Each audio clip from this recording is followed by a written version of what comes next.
Hi, everybody. I'm Bryan Mudd, a fan of South Plains politics. Here's your talking points for this week. A Lubbock representative gives us our first look at the state's COVID response bill, and it's a lot to look at. But nothing to see, no dirt turn, no frame built for the County Expo Center. We'll take a look at the new construction time frame. From the studios of KAMC Television in Lubbock, your local election headquarters. This is Talking Points with Bryan Mudd. Thanks for joining us, everybody. Also this week, the blame game. There's plenty of it to go around after the power and water debacle that followed the big freeze. A chunk of the ERCOT board has already resigned. Others, including the CEO, were in front of the House and Senate panels in Austin to answer for who did and who didn't do everything they could to keep the lights on. Right now, everyone's mainly blaming everyone else, and it's a seriously tangled web of problems. But lawmakers in ERCOT are already identifying things state agencies and utilities could have done differently to better prepare Texans. How could you not know that it was foreseeable, very simply, to be able to warn the governor, to warn the PUC, to warn the senators in this chamber, to warn the House of Representatives, to warn the public? What we did not anticipate was losing, up to 48% of the generation available on Monday night.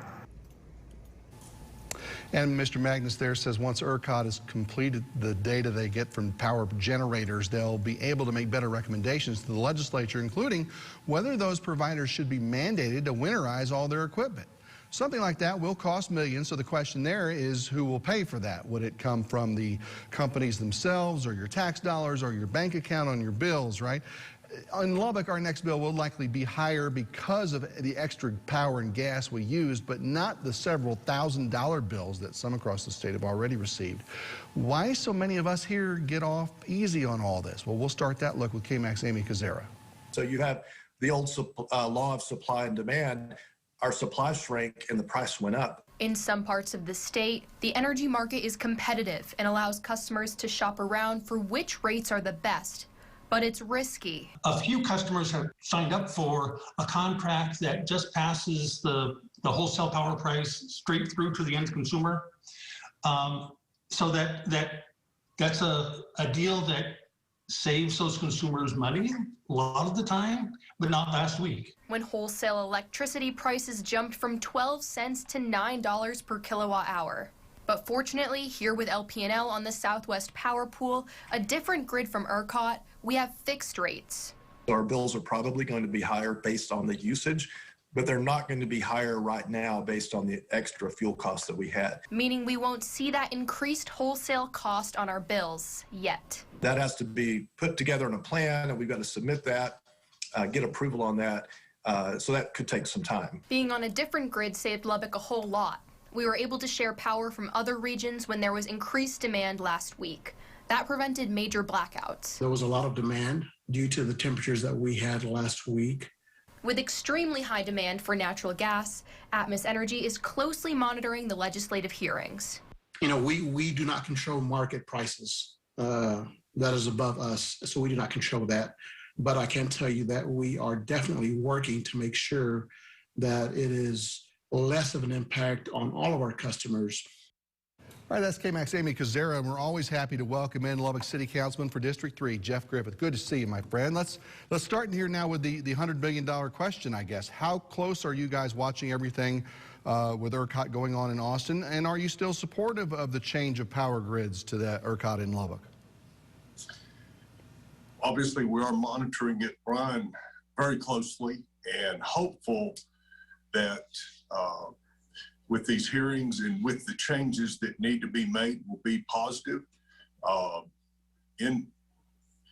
No action is no good.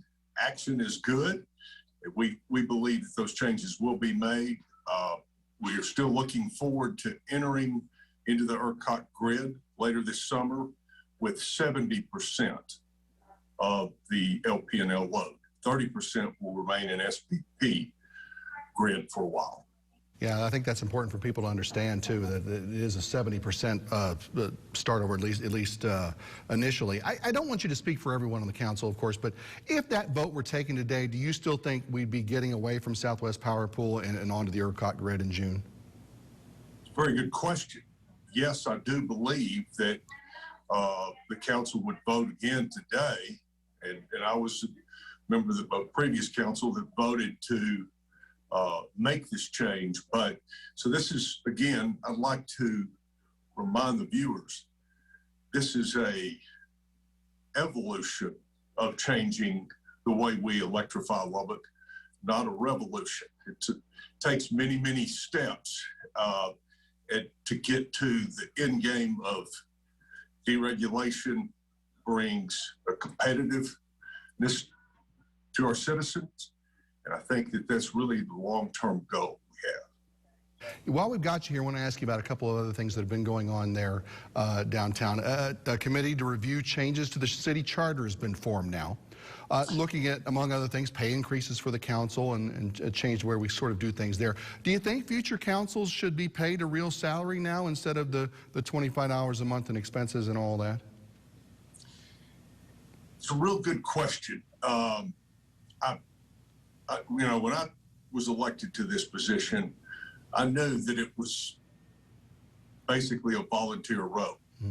And you don't do it for the money, you do it for the honor of serving the public. Yes, I think it would be fine if future councils get paid more. I don't think it should be a heavily paid position. We are still run by a city manager form of government, and let that professional still run the city. We are just more like a board of directors, you might say. That should be, in my opinion, not a big paid job. So that's my personal opinion on it. The committee will have a lot of work to also clean up on the charter language. Because of the age of the document, Brian, it really needs a whole lot of updating and simplifying because it's a 100-year-old document. Yeah.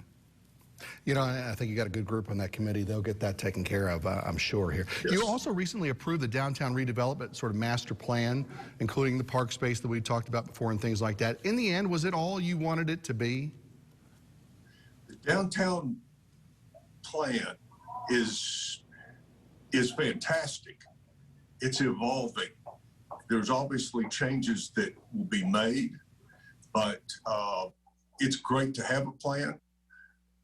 But sometimes there's going to be wrinkles to the plan.